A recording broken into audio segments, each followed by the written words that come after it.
The ASUS TUF LC AIO has been one of my favourite price to performance coolers. I've used it in a number of builds. There's also a dedicated video on the channel. You can find it for about £120, if not on sale sometimes at like £89. Really great value.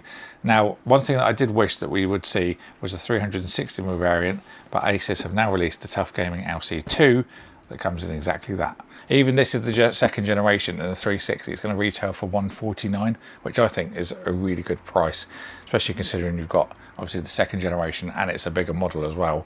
So 30 quid extra over the standard 240, liking that so far. One of the big things about this generation is this now has a detached pump, so it's not on the block like we generally see with ASUS designs. This is now up by the actual reservoir itself, which should hopefully be a little bit quieter and also help reduce vibrations as well. Other things, LGA 1700 support AM5 as you'd expect. It's also got a whopping 6-year warranty, which I think for the price, that kind of warranty is a really good thing to see. Let's get into the box. I'll tell you about the other stuff as we go. Plethora of things. There was a little bit of card on the top, but that's come off and is now in the box. So of course, 3 fans. These are the ASUS TUF Gaming Model 12, so 120mm, full ARGB as well. Now, if I'm not mistaken, they are very similar to the additional ones that you can buy in a 3-pack. I'm going to be using these in the build as the intake fan, so hopefully they should match up pretty well. They do look very similar, be it the ones in the AIO box are a little bit darker in colour, as the separate ones are a little bit more grey. So going off those, we have got 4-pin PWM and also a 5V addressable RGB. You do get an adapter in this as well, so don't worry about having loads of connections. There is a solution to that included. So looking at the actual AIO first, before we get into the accessory pack, the actual length of this is 397mm long to account for the end tanks that are built in. There is a serial number sticker on the other side, but I'm sure you could take that off if you wanted to orientate the hoses the other way around. I think most people will go for it on the right hand side coming down, but sometimes you can also be limited by cases and things. For the hoses, this is 400mm. These are also reinforced and sleeved. There's the pump that I mentioned, the decoupled pump. So certainly a new direction that we're seeing these AIOs go. Proof will be in the testing whether it actually makes a difference or not. There is a 4-pin coming off that for power and also the PWM control. Now, being that we've got a detached pump, it's obviously not in the block, so it does mean we have a smaller form factor for the block itself. It's only 43mm high.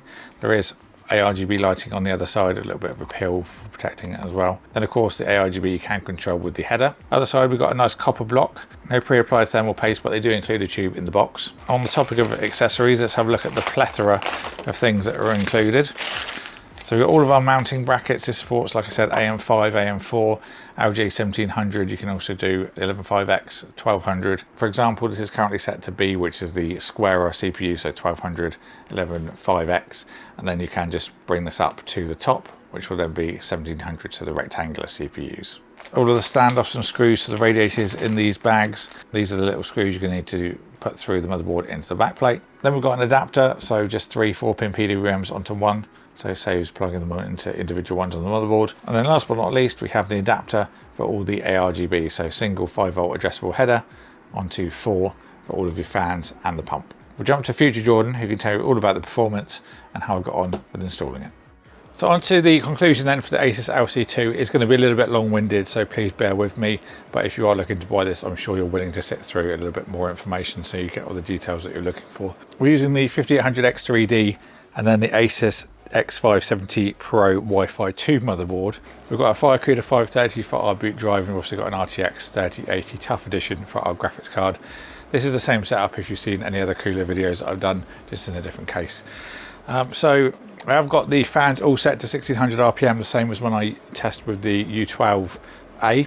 These have also got fan speed reducers on directly to SATA, so they're going 1600 RPM all the time. Same for this, I've got 3 and all the fans on there, so the fan settings are the same, all down to the performance of the radiator and the pump. So let's first of all talk about the ARGB basic control with your motherboard software. 5V addressable header on the motherboard, really easy to control. As you can see, I've got the RGB going in like a kind of spectrum cycle at the moment, but you can change it to whatever you fancy. You will need your specific motherboard manufacturer's software to control that.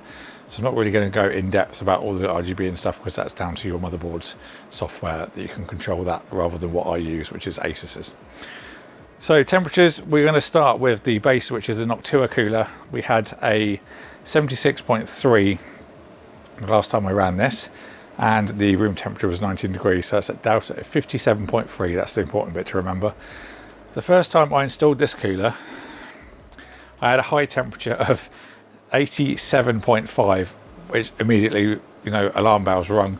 The Cinebench score was also about 1800 points less. And then I spent the last evening trying to work out what was wrong. I actually went to the documentation that I have got included. This is the first revision and it's actually incorrect. I don't think by the time you'll actually be able to buy one of these, because I'm not sure if it's actually available yet, but I don't think you'll have a problem because the documentation will be updated. Online it's been changed already as well. There's some little spaces that basically you put on before you put the pegs down through to the back of the motherboard backplate, but in the instructions that I've got it says to put them on after, so that does allow for odd spacing basically for the top to go down on. And you do get contact to the IHS on the CPU, but not quite enough. I went through the documentation. When I finally worked it out last night, I could see what the problem was. But after doing that, we have got proper temperatures. So we've gone from a delta of 68.2, obviously very high, 11 degrees warmer than an Noctua cooler, which for an AIO is not something you expect. Now we've got correct installation. We had a high temperature of 72.8. So around 4 degrees cooler than the Noctua, but then the room was a little bit colder as well. So with the delta temperature, that is 55.5. A little bit long-winded, but it's about 2 degrees cooler than the Noctua U12A. So this is a really high performance air tower though, so it is like one of the best that you can get. So it is 2 degrees cooler than that. So you do have to take into account it's a little bit more expensive because obviously you've got a big radiator and 3 fans with it. But performance is very good once you install it correctly. Like I said, I don't think it'll be a problem because you'll have the revised information included with yours if you buy one. But I thought I would bring it up just to make sure. So if you do happen to get an early unit, just double check in the box that you have got a updated revision. I think it's August, it will say on the booklet revision 2.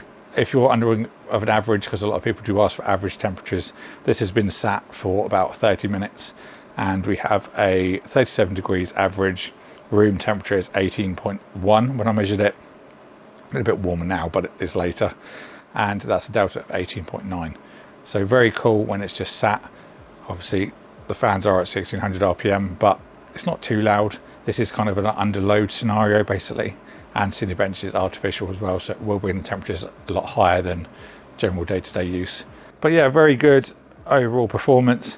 Also, I think it's a little bit quieter as well because you have got the detached pump like I mentioned at the start. I also am planning to use this on a 14700K if you want to see something a little bit more of a high-end SKU, just to see how it performs for something that's running hotter. Do stay tuned, get subscribed and ding the bell so you don't miss that build. That should be after this video. Overall, $149.99 is going to be. And I don't think that's too bad of a price at all, considering we have the LC one, the original one, which is a 240, currently sells for about £120. Spend an extra 30 quid to get a 360mm, I think is well worth it. So great value for money, I think, in this case. Any more questions, let me know. I'll put the pricing and availability in the description box if you want to pick one up. Thank you all for watching. Thank you to ASUS for sending this out for me to look at, and I'll see you all in the next one.